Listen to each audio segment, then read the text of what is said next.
Hey Measure Masters, Julian here with a quick debrief video of Measurecamp Copenhagen. I just came back from Copenhagen a few days ago and it was great to see all these sessions on measurement. So if you ever have a Measurecamp nearby you or you need to travel a little bit, it's fine because these are really great little events. They are organized in a way that anybody can hold a speech or give a presentation, and then people can listen in, and there are different sessions going on all over the day, and there's a lot great stuff there.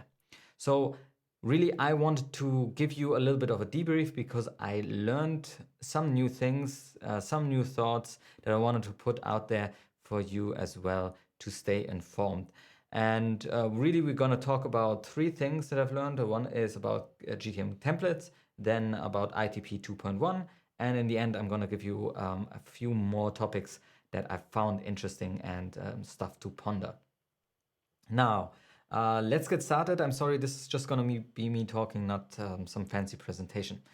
Number one, GTM templates. Now, you might have seen my presentation that I gave on Thursday in the Measure Masters live training, and I gave a mini version at Measurecamp Copenhagen as well. And somebody was in the room, Simo Ahava, who has already built a great guide on custom templates that you can check out on his blog as well. And he was quite happy with the presentation, so he didn't have to regurgitate all the basic information that I put into my presentation.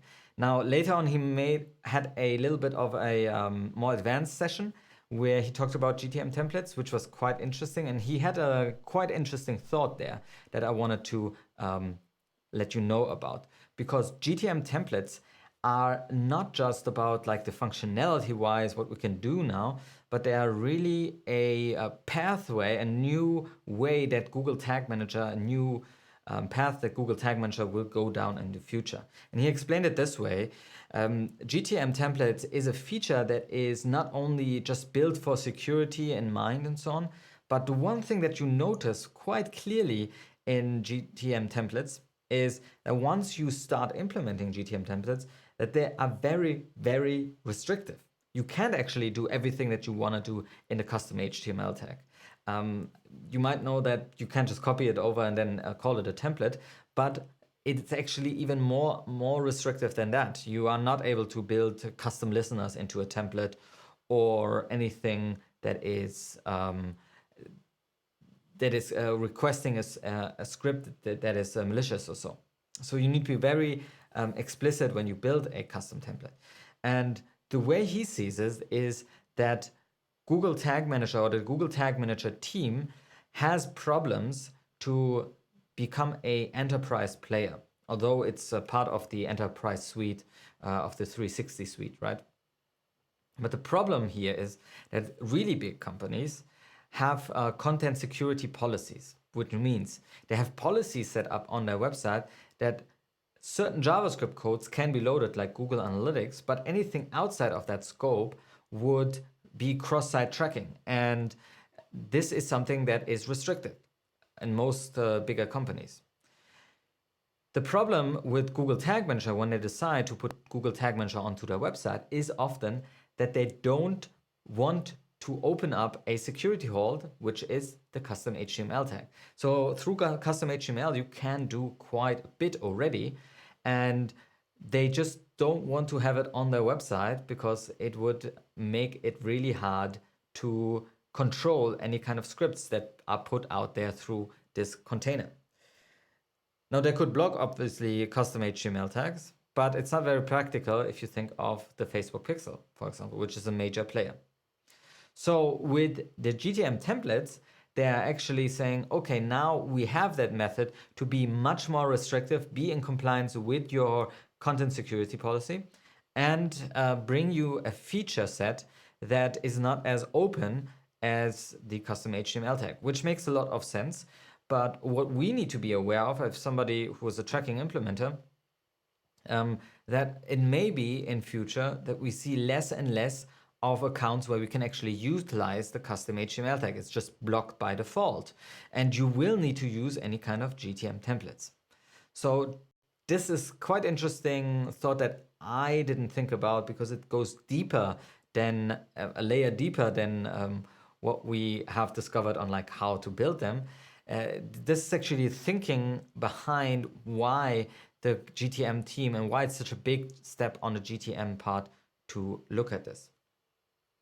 Okay, GTM templates. Simo will build out this website gtmtemplates.com, which will where you can upload templates and they will be vetted, and then you'll be able to utilize them through this library. They're already building it, so I hope this comes out soon as well. Let's talk about ITP 2.1. There was a lot of talk about this, and as there are a lot of different methods, what could we do?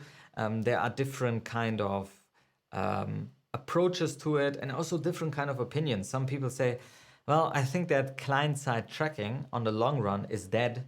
We will all go over to server-side tracking, which means the tracking codes that we install with Google Tag Manager, for example, this will be gone in some time, and we need to install this on the server itself to get tracking data. Not everybody was that pessimistic. The big issue here is that the push on ITP and this cookie policy, and which obviously impacts the tracking, especially for Safari browsers, was a move by WebKit, and it was like kind of rogue.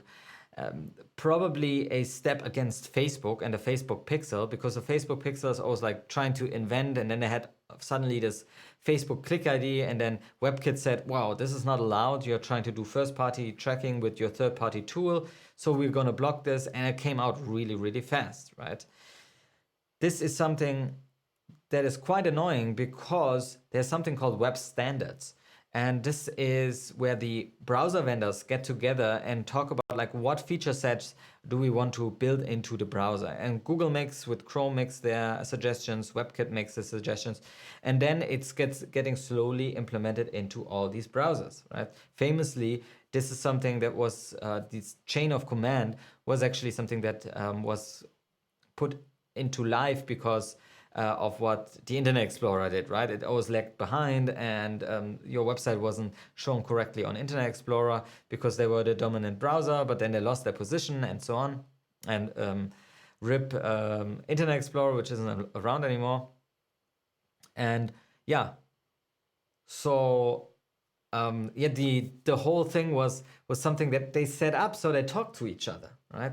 And what's happening right now with WebKit, at least, and the Apple universe, is one, they want to brand themselves, which is quite annoying, just for branding, saying, oh, we are the browser that doesn't allow any kind of tracking cookies.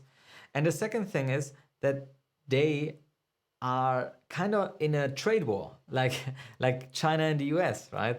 They don't talk to each other anymore. They just see what Facebook does, and we will do something against this, right? And the other browser vendors are not as fast. Like WebKit, the Mozilla Foundation with Firefox, they're also going to implement something like this.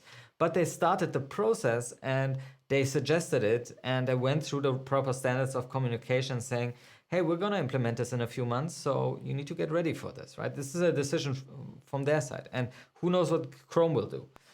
But yeah, what WebKit is just, it's just like putting out a tweet like Donald Trump, right? Putting out a tweet, we'll do this, and now deal with it. And this leaves us as tracking people a lot of things hanging in that sense. And we don't know how to react. But there was one thought by Simo which was really refreshing to hear. And he said that we shouldn't forget that our tracking is not perfect, and it was never perfect, right? Client-side tracking is just not perfect. Even if when Google Analytics had all these things open, and we were at the beginning of 2005 when Google Analytics came out, we have these models out there that are not perfect, like the session, the user scope, how do we track stuff, and so on. Yet, once something is taken away from us, then we say, oh, our tracking is not perfect anymore. But it was never perfect. And so we have a new restriction now that we need to just look at and say, well, this is just one more thing that we need to take into account, and our data is not perfect, and we need to deal with it. Obviously, it is something that got us all riled up, but in the end, we don't have something that is too intrusive if it's not going to escalate. That's the other thing. Okay, and then Simo had a presentation, a really short one. Hopefully, he'll bring out a blog post on his solution on how to solve the whole ITP issue. Now, there is a workaround that he come up with, which I found the first one to be really something that you can implement on your own or for a client without having to implement something like client ID or server-side tracking. It was really something that bothered me on the whole tracking front. That's like, yeah, you could implement like local storage, push this into local storage and so on, but how long will this hold, right? We don't know if this is actually something that WebKit will get used to, and then WebKit will just change around that tracking again with ITP 2.3. Well, 2.2 is out now, but 2.3 then. So we didn't know what would happen, and I would rather rely on the vendors to give us a solution. But what Simo came up with was quite nifty, I thought, and quite interesting, because you can install it actually for a client if you are determined to do this. So what is his solution? First of all, the client cookie on Safari actually gets cut off at a 7-day window. This only happens if you set the cookie client-side, so through JavaScript onto the page. There's something else, some other method that you can set a cookie, which is in the HTTP headers. This means that your server or some kind of tracking tool, some server would need to send this data over via the HTTP headers. You can set it in JavaScript or through Google Tag Manager itself. Which obviously then begs the question, I would need to install something on the server, and then I could do some kind of client ID tracking and so on. But it's not very efficient, because I would need to change around my tracking model and so on. So what he came up with was actually a solution to set it via the HTTP header without being too intrusive on like trying to set something up on your server itself. How would this work? So first of all, the page view gets triggered normally onto the page, and if there's no client ID available, then Google Analytics and the Google tracking script will start building out the cookie where there's a client ID in there, so identifying the user. Now, in this page view and through Google Tag Manager, you can implement this through custom tasks really easy. He sets a flag in the Google Analytics tracking saying, if you find a cookie again, like on the next page view, right, then please don't try to reset it. There's actually a flag. It was not built for ITP 2.1 purposes, but there is a flag that you can say, hey, if you see that cookie, just don't try to update it. So don't try to utilize that JavaScript functionality that updates the cookie. Rather, what you can rather just leave it alone. Now, what he then does is build a custom GTM code or JavaScript code that requests something from a browser, and in this from a web server, and in this web server, in this request, he says that he wants to transport this client ID, like for example through a query string. He just attaches this to a query string. Now, where does this request go to? And this is where I usually do this with AppScript, but he does with Cloud Console. So you can in Cloud Console build very cheaply like an endpoint where you can say, okay, here I want to run this little JavaScript functionality, which is Node.js on the server. And this server actually then will, a few lines of code that you can implement very fast. You can spin something up like this in 10 minutes, I would say. You implement this code that he has written, and it will actually read from the query string, the client ID, and then just send the data back. But this time he's going to set the cookie in the HTTP headers. And then the cookie will be set on the same page view. But this time, or the next page view, Google Analytics tracking code will not try to update it. And so since it's sent via HTTP headers, you can actually set any time that you want. So expiration date, 10 years, go ahead. the WebKit browser will not reset this because it is sent through HTTP headers. Quite interesting, because you will be able then to tell Google Analytics code, don't update it, don't have any JavaScript functionality that updates this. And so WebKit will leave this cookie alone, and you will have a cookie for 2 years.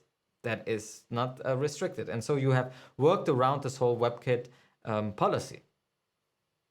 The only thing that you need to do, and this is one more setup step that might be trip some people up, is that you will need to set up a CNAME for your domain name. So you will need to go into your hosting options or your domain options and set up a CNAME.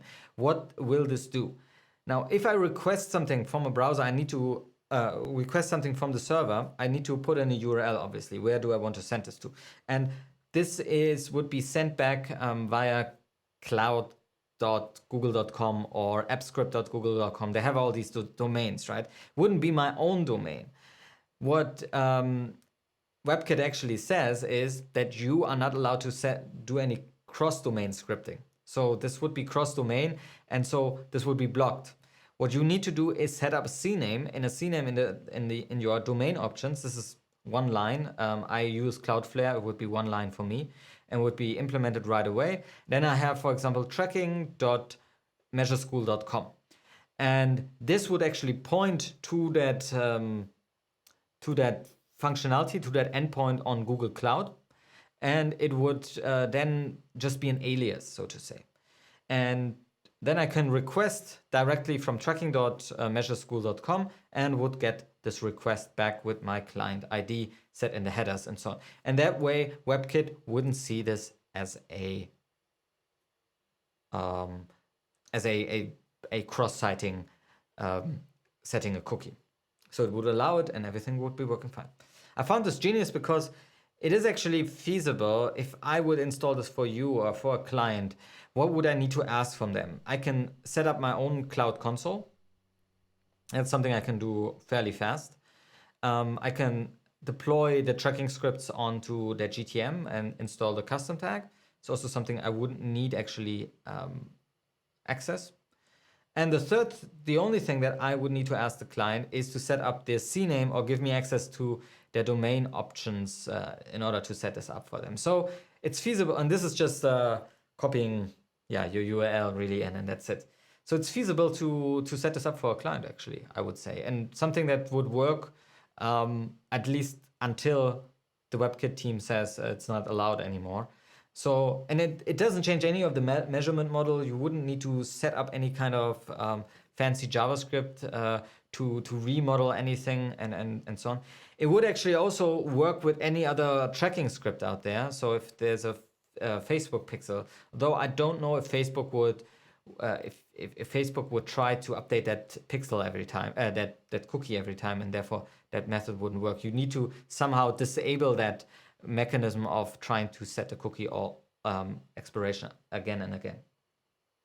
But a very feasible option, and I hope, and he said that he's going to come up with a blog post just for us to write this down and make this something part of our implementation.